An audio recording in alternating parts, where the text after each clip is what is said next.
สวัสดีครับพวกช่องเอ็นอีกแล้วนะครับนะวันนี้เรามาตามดูกันนะครับนะว่าจุดถ่ายน้ำของตัวนี้นะครับอยู่ตรงไหนนะถ่ายน้ำหม้อน้ำนะครับพอดีมีมือใหม่ๆหลายๆท่านนะครับอยากจะทำเองแต่ว่าไม่รู้จะทำยังไงอยู่ตรงไหนก็ไม่รู้นะครับเราไปตามดูกันเลยครับตัวนี้เนี่ยถนนราคาก็อยู่16 บาทนะครับนะก็เราก็เปลี่ยนกับ Vigo Champ นะฮะ Vigo Champ ตัวนี้เนี่ยจริงๆแล้วนะครับนะเขาเขียนแนะนำไว้นะครับว่าอัตราส่วนเนี่ยน้ำ2 ส่วนต่ออันนี้1 ส่วนนะอันนี้ก็500 มิลลิกรัม500 มิลลิลิตรนะฮะ500 มิลลิลิตรนะครับนะก็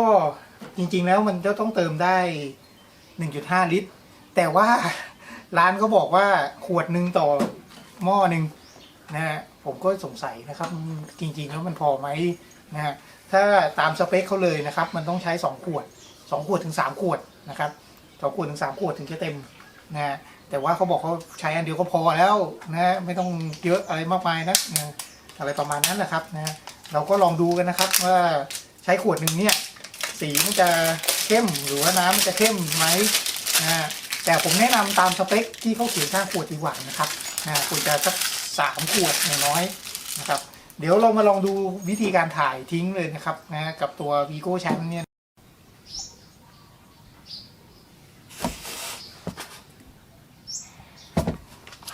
นี่นะครับนะมันจะเป็นหางปลาสีขาวๆนี่นะครับอยู่ตรงนี้นะตำแหน่งอยู่ตรงนี้นะครับนะด้านฝั่งคนขับมันนะครับนะก็บิดตัวนี้ออกเลยบิดทวนเข็มนะครับ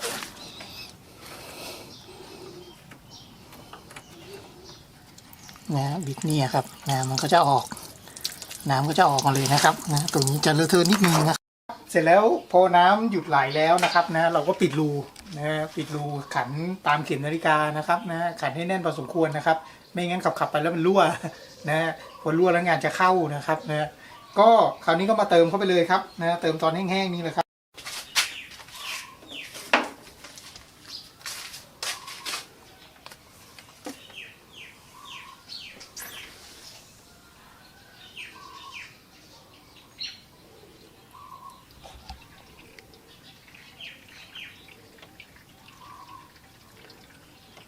ไอ้ที่ต้องเติมคูลแลนต์เนี่ยนะครับนะหนึ่งเลยนะครับรักษาระบบเครื่องนะครับให้มันระบายความร้อนได้ดีส่วนสำคัญเลยก็คือว่าไม่ให้พัดลมไอใบพัดไอปั๊มน้ำนะครับขึ้นสนิมนะเนื่องจากใบพัดปั๊มน้ำเนี่ยเป็นเหล็กนะครับมันโอกาสที่จะขึ้นสนิมเนี่ยมันมีสูงนะเสร็จแล้วนะครับเอาน้ำกรองครับ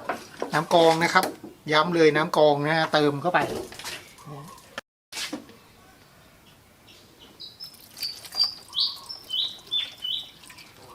เติมเข้าไปจนเต็มนะครับ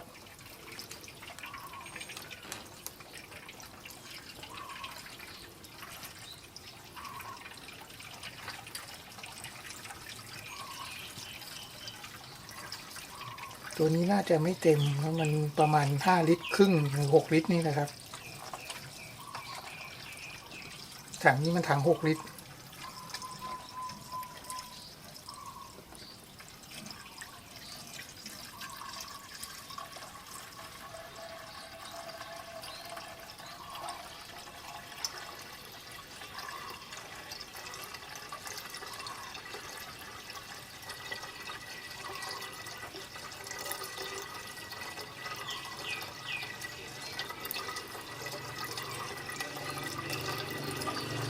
เหตุที่ไม่ใช้น้ำประปานะครับเนื่องจากว่าน้ำประปาเนี่ยมีบางทีมันมีคราบตะกัน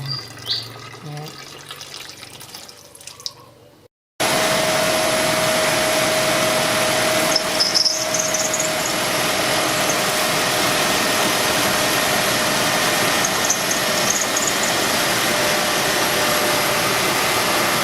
อันนี้คือขั้นตอนการไล่อากาศนะครับไล่อากาศในระบบนะฮะ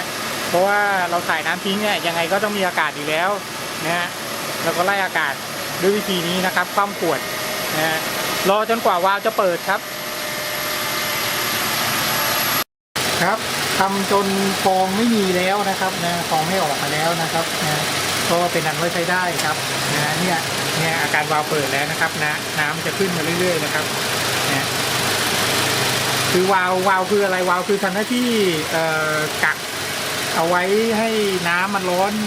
จนถึงอุณหภูมิหนึ่งนะครับนะแล้วมันก็จะเปิดตัวมันเองให้วิ่งผ่านหม้อน้ำนะครับเปิดให้น้ำวิ่งผ่านหม้อน้ำนะ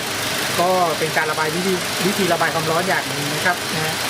คือขั้นตอนเนี่ยต้องบอกก่อนว่าอุณหภูมิของรถเนี่ยบางทีมันต้องการอุณหภูมิหนึ่งนะอุณหภูมิที่อุณหภูมิหนึ่งแล้วแต่สเปครุ่นนะครับนะก็ขึ้นอยู่กับอุณหภูมิของวาล์วน้ำด้วยนะครับนะก็พูดไปก็คงไปนะครับนะสรุปว่าถ้ามันไม่ร้อนถึงที่ระดับหนึ่งแล้วเนี่ยมันจะไม่เปิดนะครับไม่ระบายออกนะเนี่ยครับก็ยังมีนะครับนะเนี่ยพอบีบคอยไล่เรื่อยๆนะครับนะบางทีอากาศมันค้างอยู่ในท่อนะอากาศค้างในท่อเนี่ยนะครับเนี่ยร้อนแล้วนะอากาศค้างในท่อนะก็ไล่ออกมาเรื่อยๆนะครับนะปุ้งนะครับนะบางทีที่เราเห็นเป็นฟองนี่มันมาจากตรงนี้นะครับนะมาจากท่อไอหม้อพักนะอย่างนี้ก็ถือว่าโอเคแล้วครับนะ